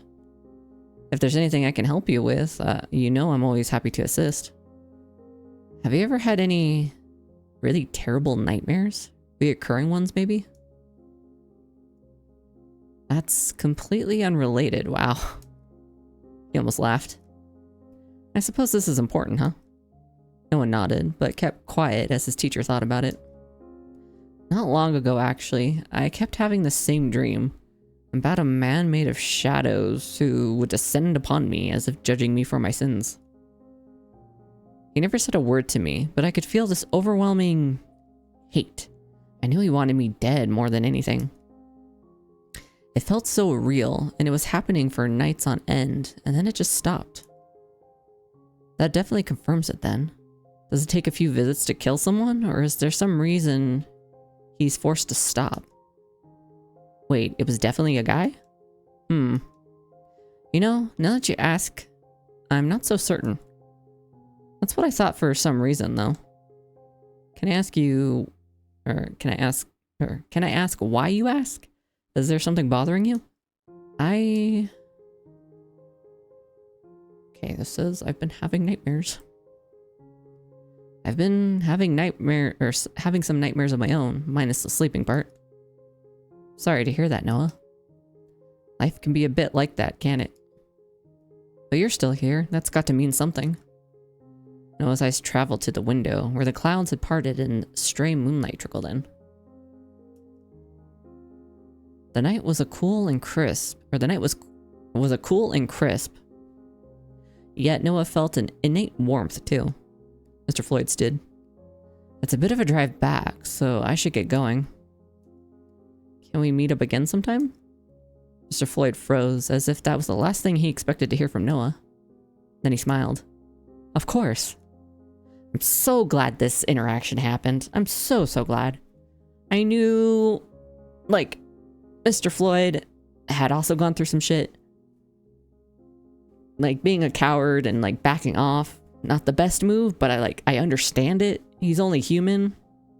And again, I'm pretty sure he has a male partner.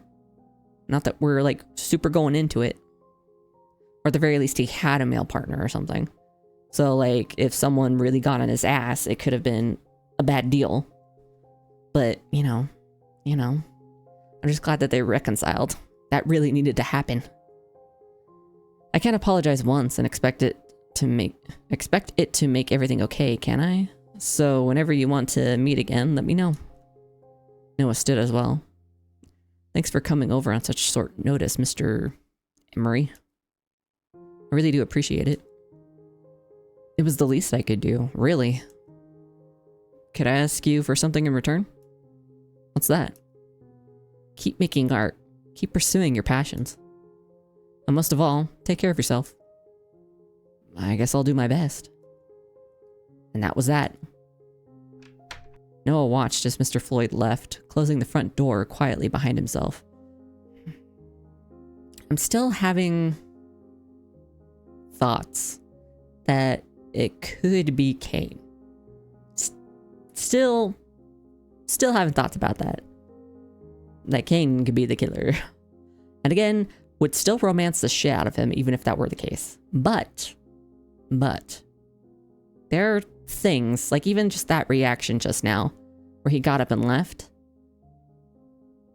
I mean, if he had been hunting Mr. Floyd because he had hurt Noah only to find out that that wasn't the case, he might feel conflicted about it. Noah watched as Mr. Floyd left, closing the front door quietly behind himself, almost silent. Can't believe I blamed him for all those years, or for all these years. I should find Kaine. Noah turned just in time to see Kaine had already rejoined him in the living room. Ah, there you are. Why'd you run off like that? Kaine shrugged. I guess being back here is affecting me a little more than I was expecting. I'm fine. Sorry, I shouldn't have run off like that. It's fine. I was just, worried about you. The last thing I want to make you do is worry. Kaine took a deep breath, like he was gathering himself. You know that manga we used to read together? Noah blinked, surprised. That's a little out of left field. Vaguely? There was that superhero who would judge villains for their crimes.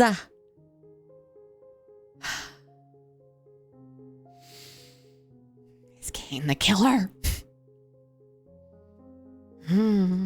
Again, I would still fucking date the shit out of him. I don't care. But still. It's a little embarrassing, but I think I always looked up to him. Oh, he's blushing. Tend to label people as bad or good in my mind, and Mr. Floyd was firmly in the bad category. I just feel ashamed now for judging him so easily for something I never even knew about. You don't need to judge people on my behalf. People change. You've changed a lot recently, Noah. I swear it was just yesterday I was trying to get you to understand that yourself. Now look at me. I know I'm acting weird. Sorry. I think I'm just tired. There's been so much going on lately. Noah slowly nodded. Trust me, I understand. A sudden wave of fatigue crashed over Noah. There really had been so much going on, walking around town, calling all of those people, meeting Ruben and Mr. Floyd. It was a level of activity he wasn't used to, not anymore. This'll be my punishment for being a hermit for so long. I'm not used to all of that exercise and talking. Look at me whenever I leave the house. Do you feel like you have any leads? I have a few ideas. I don't know if they're leads exactly. Well, tomorrow is another day. I'm sure we'll find something if we keep looking. We have to. I didn't come all the way back here to give up so easily. I really wish we would give up. Kaine? You know how much I worry about you. I just don't want you stumbling into something you'd be better off not knowing about. I'll be fine. Noah smiled self-deprecatingly. And if I'm not, it's not like I was doing much with my life before all this. You're the one who had to take a whole week off work for this wild goose chase. You should be the one who doesn't want to give up. Wouldn't that be a waste? What waste? Kaine smiled. We might not have found many hints about the killer, but that doesn't mean I consider the day to be worthless. Yeah, we hung out. Bruh. No? I still got to spend it with you after all. I might not want us to be here doing all of this, but I'm happy I'm the one by your side anyway. That makes it worthwhile, if nothing else. Noah, please, please, cover this man in kisses, please, I am begging you, I cannot, you must in my stead. Ugh. I really don't know what you see in me, Kaine. Kaine was quiet for just a few moments before a gentle whisper escaped his lips. Probably more than you'll ever realize. Why? You're just you. I like you plenty, faults and all. Right. Look at their faces right now. Look at their faces right now. Okay. I can get through this. I can get through this. I'm about to lose my mind, but I can get through this. You know, sometimes I wonder if you have a thing for being mistreated. So what if I do? Kaine chuckled. Not to shame you or anything, but I would tell you to get better taste in people then. Kaine shrugged. That's asking the impossible. I don't think I could ever abandon you. And I don't think I'll ever understand you. Still, thanks. That's what best friends are for. How about I whip us up some dinner? I'm starving, and considering you pushed your food around on the plate more than eat, you must be hungry too. I feel bad when you wait on me so much. Why? I like cooking, and you, hopefully, like eating what I cook. I call that a win-win. You really would make a good husband. I have been saying that since day fucking one. Thank you for finally getting on the same page with me, Noah. Oh my god. Oh my god. It's happening. Oh, shit. Fuck, it's happening. It's happening. Noah and Kaine stared at each other, eyes going wide. Noah brought his hand to his mouth, shocked. I mean, to someone else, of course. What woman would want her husband to be so good at cooking and cleaning? I really didn't mean to say that out loud. No, it's fine. I should probably check what food you have in the fridge. He hurried out of the room, making a hasty retreat to the kitchen. That was a huge step in a positive direction. I'm so happy. Noah sat alone in the living room, cheeks heating up in embarrassment. Even he wasn't sure where that had come from. He never really thought about Kaine like that. Also, I realized my gain was really low on my Michaels, and I must have hit it with my shoulder. He never really thought about Kaine like that. Kaine was his reliable mom friend. He never once thought about him in a romantic sense. Why had his mind suddenly gone there? It should have gone there like 6 episodes ago. What's wrong with me today? Noah sat on his own in the empty living room, twiddling his thumbs as he waited for... Well, he wasn't sure what for. He felt too awkward to walk into the kitchen and help Kaine. And even worse, sitting here while Kaine did all the work. Ugh, just act natural, Noah. What's wrong with you? It wasn't much later when Kaine re-entered the living room. Well, there's some vegetables in the fridge, and there's still some pasta in the pantry. I should be able to work something up from that. Kaine's face was flushed, and his gaze was averted away from Noah. Sorry about before. I mean, not what I said was wrong. You would make a good husband to someone. I don't mean to me. At that, Kaine finally cracked a smile. I don't know. I think I'd be alright at it. Noah choked on his next word. What? Haha. God, I can't deal with this tension, Noah. Obviously, I'm kidding. No, you're not. Come on, I'll start making dinner. You don't need to help, but come join me in the kitchen, alright? You haven't been eating properly lately, you know, so I had an idea. Noah got to his feet and followed behind Kaine, feeling a little like a guest in his own home. His cheeks still burned. Yeah? What idea was that? When a child won't eat their dinner, parents usually cook with them, and it encourages the kids to eat. I'm not a kid, you asshole. The tension immediately broke, and Noah laughed out loud. Kaine just grinned, his normal, charismatic self. Sometimes I'm not so sure. You do have that whole broody teenager aesthetic still going for you. I do not. And even if I did, it's better than your whole...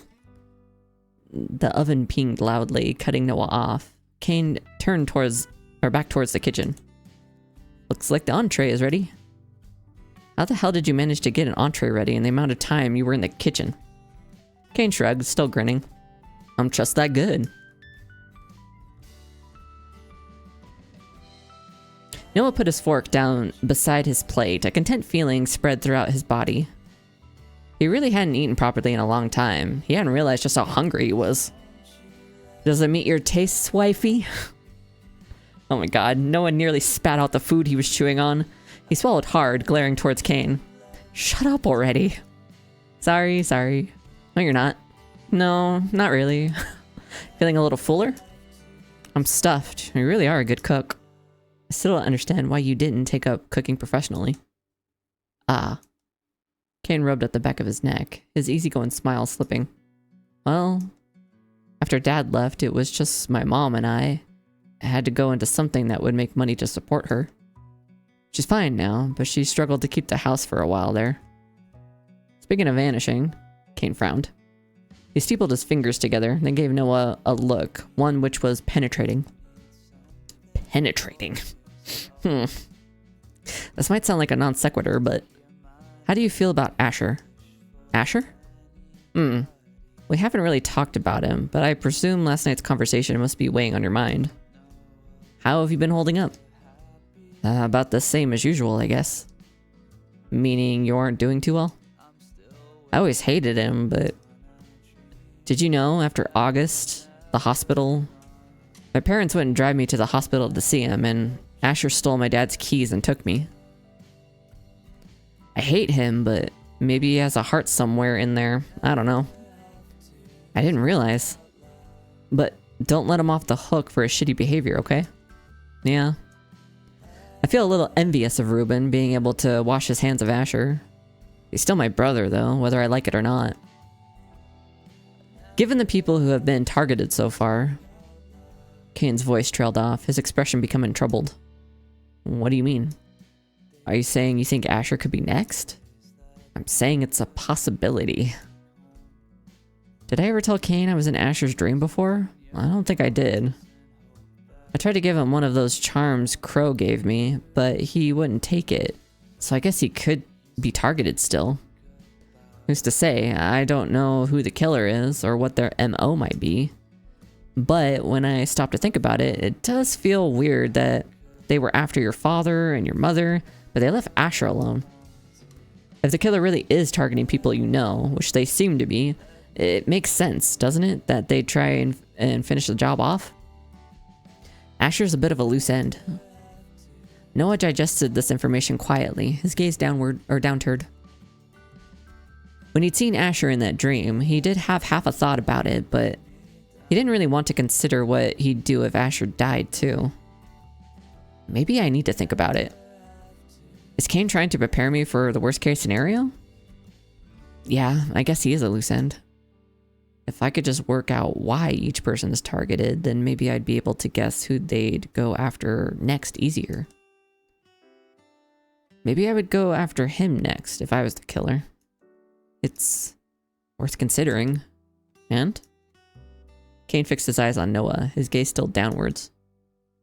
What do you think how do you think you'd feel? I know it's a hard thing to think about, but I don't know. Noah shook his head, feeling at a loss for words. It's complicated. He's always been awful to you, Noah. I can see why it would be complicated. There's no judgment here. I don't know if my feelings for him would magically change, even if he did die. I spend so little time with him, it's not like my life would change in any meaningful way if he died. We grew up together, but we might as well be strangers.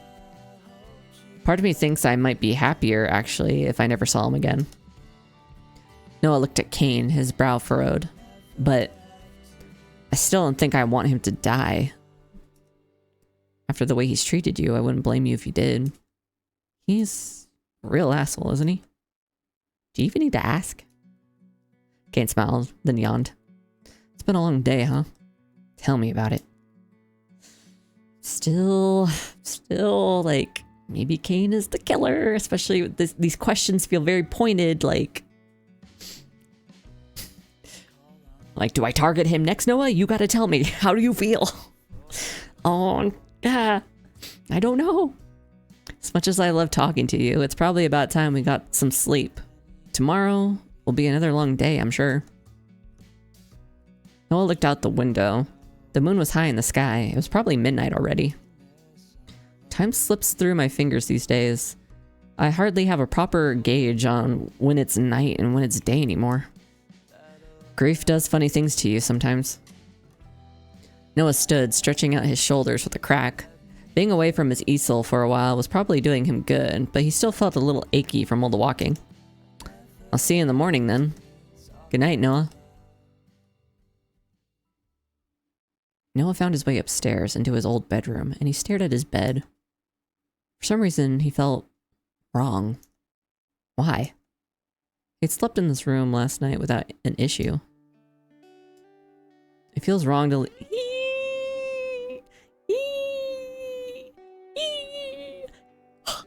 It's fucking happening. It's fucking happening. It's fucking happening. I'm having heart palpitations.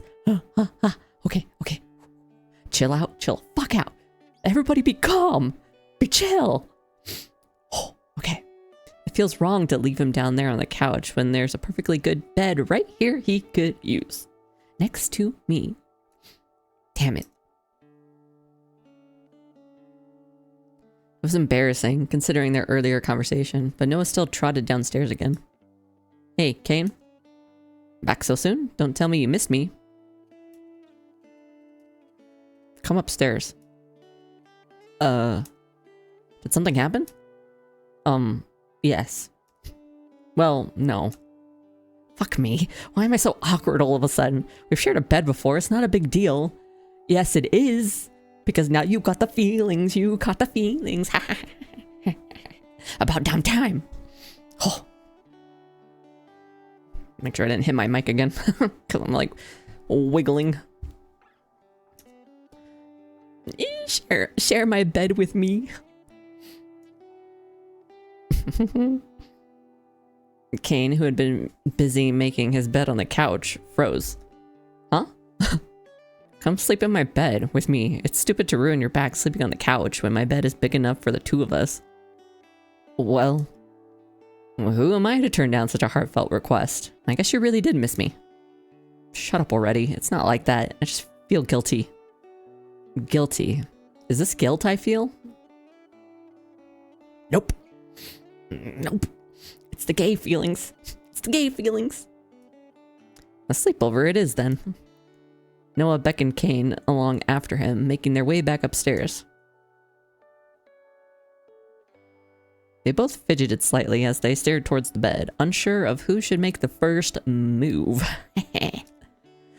Eventually, Kaine just chuckled and started undressing. He slipped out of his clothes down to his boxers, then tossed a wink towards Noah. Hey, no need to stare, even if I know that's difficult when it comes to me. Nothing you haven't seen before. Noah frowned, crossing his arms. Just get into bed already. Noah undressed himself, though he hung his coat up neatly and folded his clothes instead of just discarding them. Kaine's teasing had rendered him somewhat self-conscious. Quickly, he hopped into bed and burrowed under the covers next to Kaine. Kaine and I are friends, that's all. Those comments about marriage from earlier and Asher's teasing are just getting to me. Noah turned over slightly in the dark room, looking towards Kaine's broad shoulders and back. He really was an attractive person when Noah looked at him objectively. He'd always known that, of course. Kaine was charismatic and charming, and Noah was sure nearly every girl at school was in love with him. But Noah usually just saw his goofy best friend. Right now, Kaine seemed different. He seemed like husband material. Not necessarily in a bad way. Noah just wasn't used to it. To any of this. To being so close to someone else. To letting someone be so close. He felt overly conscious of the heat that laid beside him, aware, for some reason, of every slight change in Kaine's body, his breathing. They weren't touching, but he still felt awfully close.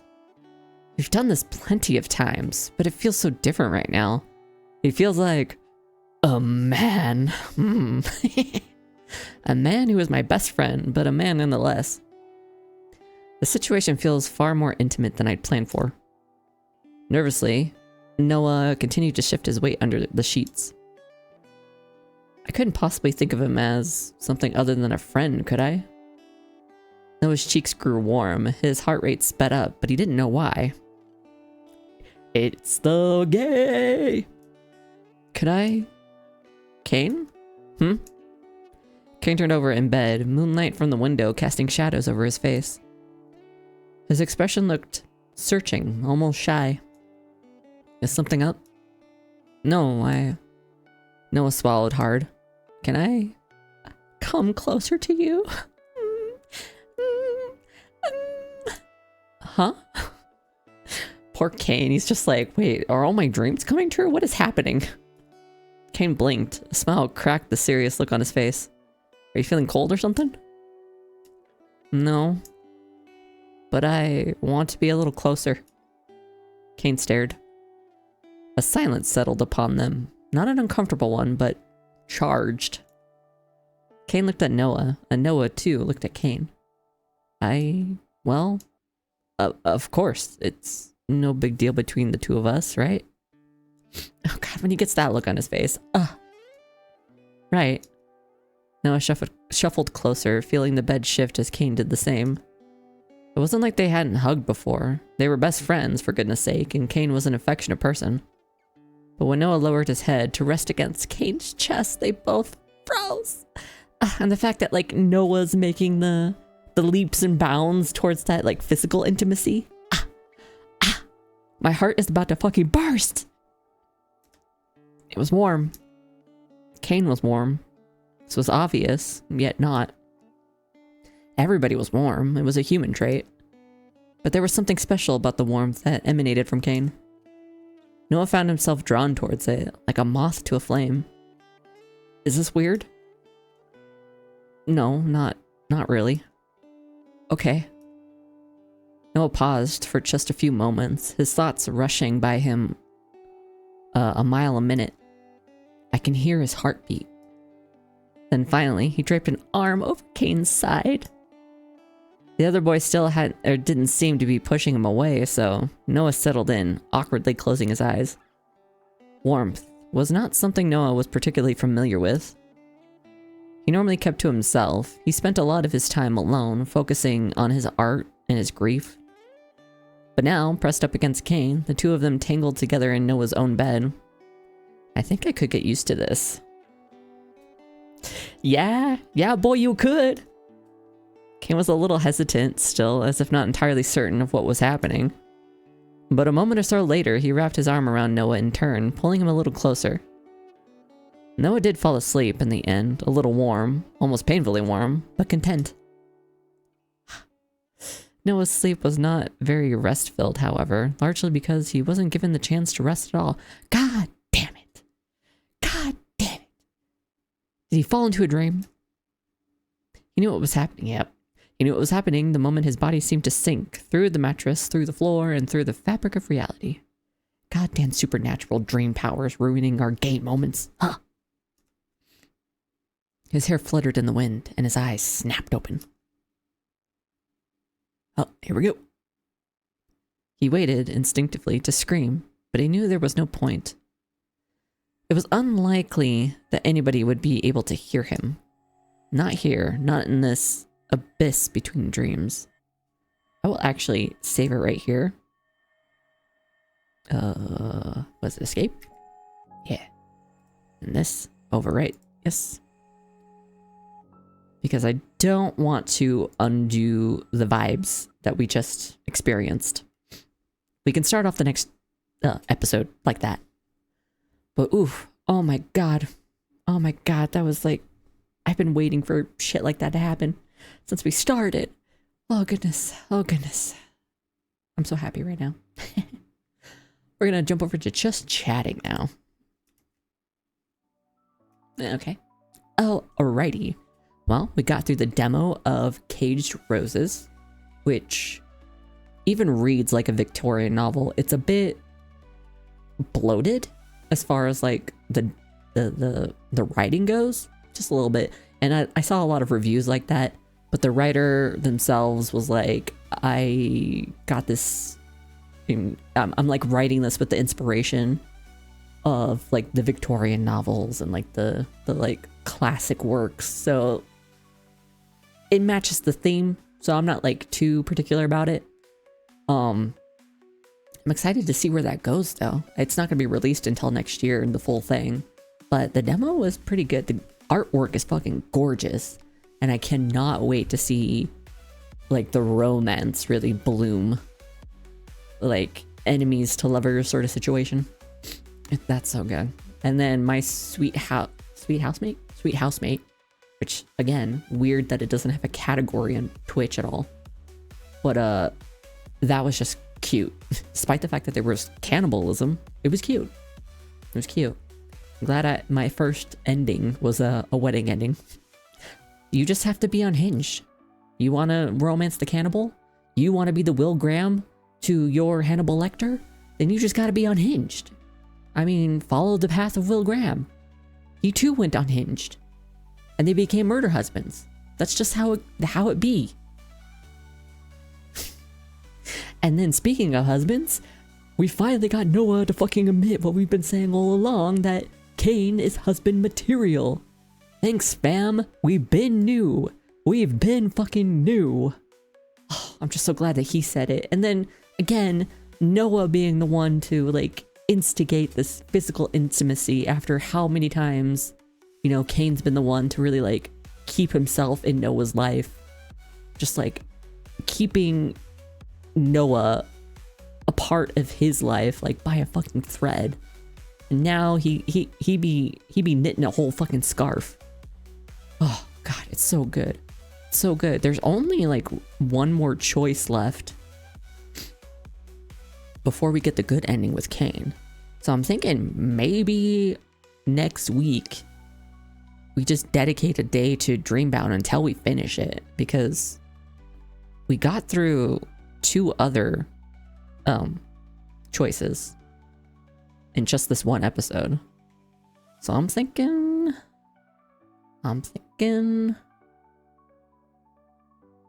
that we just dedicate a day to just Dreambound, and we'll play something after that if we finish it in time. If we finish it, like, I don't know, within like a couple hours or whatever. I don't know how long this game is, but yeah, I'm excited to see the end, to see them finally like be together, and for Kaine to finally get his fucking man. But that like whole last scene was so good. So good. My heart, my little gay heart was just like, yes, please share a bed, cuddle up to each other. It was so good. That's why I could not carry on. I just could not ruin that vibe. I could not. Dream shenanigans can happen next time. We're ending on a gay note. We're ending on a gay note. Thanks for joining me, y'all. It was fun. I do love my visual novels. Even though my lips are dry and my throat like hurts from all the reading, it's always worth it. Always fucking worth it. But right now we're gonna see who is on to raid. Who is available? Who's out there? Who is available? Socks the Gob. We love raiding into Socks the Gob. Itaika's also on.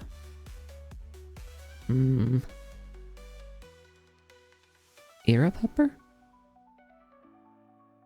Oh, I think I followed them the last time we raided somebody. Creator. I'm not that brave.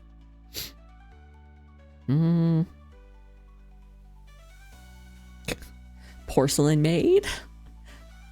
No, you joined at the end. Bacardi, you missed it. Noah and Kaine, they cuddled in bed. And I was losing my mind. Noah said that Kaine was husband material. I died. Oh my god. You're gonna have to review the VOD. You're gonna have to. I'm gonna have that VOD up like within days. I assure you. I'm too excited for it. Oh my god. And we only got one more choice left before we've officially achieved the good ending. Hell yeah. I'm going through it. I'm going through all the emotions. Oh my god. And we also reconciled with Mr. Floyd, and basically he kind of confirmed all my theories when all that shit first happened. With the exception of like him being outed as gay himself. That still hasn't been entirely confirmed, but we know. My gaydar's going on crazy for him. Okay. Hop on Twitter. Actually, it looks like... yeah, nobody I didn't already know. Okay. In that case, let me get the raid message up. Raid message. That's not the command. I need an exclamation point. Thank you very much. Come on. There you go. That's the command. Oh, thank you for the kissies. Get one back. Okay, pick your poison. And we are going to raid...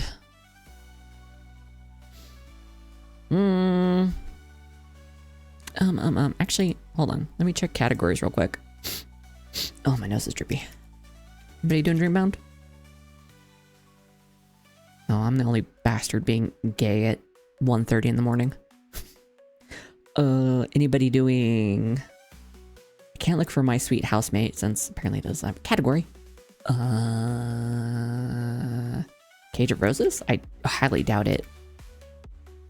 Only 2 people follow that category. Yeah. Okay, yeah, so we'll do Era Pupper. They're playing Alan Wake 2. I'll get that one started. Okay, close that. Alrighty then. Well, I'll get the raid going, but you all have a good night, and I'll see you tomorrow for some spookies and then some Tomb Raider afterwards, if I'm not tired by the time we're done with spookies. Because I would like to play through all of, what is it called? Filthy Us, the complete edition, which is Filthy Us 1 and 2 in one game. So we'll see. But love you, bye-bye. Mwah.